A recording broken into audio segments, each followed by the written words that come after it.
이번에는 다양한 군사 무기의 세계를 살펴보는 사이언스 앤 밀리터리 시간입니다. 네, 한국국방안보포럼의 양욱 선임연구위원과 함께 이야기 나눠보도록 하겠습니다. 안녕하십니까? 안녕하십니까? 네, 오늘은 어떤 무기에 대해서 이야기해 볼까요? 오늘은 헬리콥터입니다. 여러분 헬리콥터 잘 아시겠지만은 네. 날개를 회전시켜서 양력을 일으켜서 이걸로 수직으로 이착륙하고 비행을 하는 걸 가리키고요. 사실 이 헬리콥터란 말은 프랑스 말인데요. 그 나선형의 날개가 돌아간다는 의미를 가지고 있습니다. 네. 네, 그 헬리콥터가 어떻게 군용 무기로 사용이 되고 있죠? 사실은 이제 이 헬기의 개념을 처음 생각한 것은 레오나르도 다빈치가 먼저 생각을 했었습니다. 네. 그래서 이제 그 그림을 나사 모양의 기계 장치로 해서 이렇게 하늘을 뜨는 걸 그림을 한번 그렸었는데 사실 이 헬기가 최초로 비행한 것은 그 이제 최초 비행기가 난 그 1903년에 4년 뒤인 1907년이었습니다. 네. 프랑스의 폴 코뉴라는 사람이 이제 비행기를 날렸는데 사실 그때는 2m밖에 뜨지를 못했습니다. 그러다가 진짜 이 헬기로서 제대로 날게 된 것은 1937년인데요. 독일의 하인리 포케가 수직 이착륙은 물론이고 비행까지 가능한 포케 올프 61이라는 비행기를 만들었습니다. 네. 그리고 이제 이후에 근데 사실 이것이 이제 군용으로 쓸 수 있지 않겠냐라고 해서 본격적으로 군용으로 생산한 것은 미국입니다. 미국이 이제 1942년도에 시콜스키라는 사람이 R4라는 비행기를 만들었는데요. 네. 이게 최초로 대량 생산이 됐고, 근데 대량 생산이라고 그래봐야 131대가 생산됐었을 뿐입니다. 네. 이후에 하여튼 나치 독일에서도 이 헬기를 개발을 했는데 이 FI-28이라는 헬기가 1937년도에 개발이 완료가 됐는데 실제 전쟁에서는 20대밖에 안 쓰였다고 합니다. 네. 2차 세계대전에서 헬기의 활약이 두드러졌을 것 같은데요. 실제로는 어땠나요? 사실 이제 헬기가 처음에 이제 2차 대전 때 실전에 데뷔한 거는 맞습니다.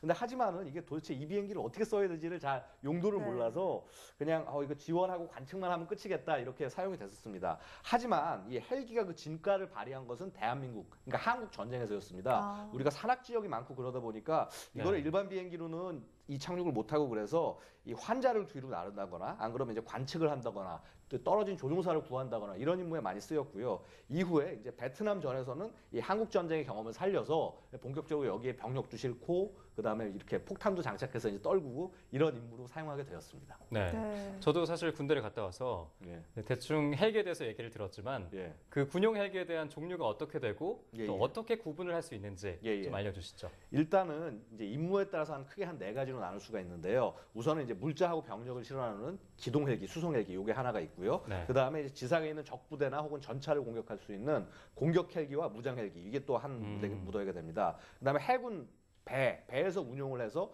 적 함정이나 혹은 잠수함을 공격하는 이제 해상 작전 헬기가 있고요. 네. 나머지 하나는 이제 다양하게 이제 레이더도 달고 이제 뭐 이렇게 광전자 장비도 달아서 이 지상을 감시하는 정찰 헬기가 있는데 이것은 이제 용도에 따른 부분이고요. 네. 이 형태에 따라서는 단일 회전익 우리가 일반적으로 알고 있는 이 앞에 주 메인 로터가 있고 꼬리 날개가 있는 이제 그게 단일 회전익 기체고 동축 회전이라고 해서 꼬리 날개가 없이 두 개의 로터가 서로 반전을 해서 돌아가는 헬기도 있습니다. 그다음에 또 그거 말고도 양축 회전익이라고 해서 이 로터가 두 개가 달려서 이렇게 돌아가는 네. 대형 헬기도 있습니다. 그렇군요.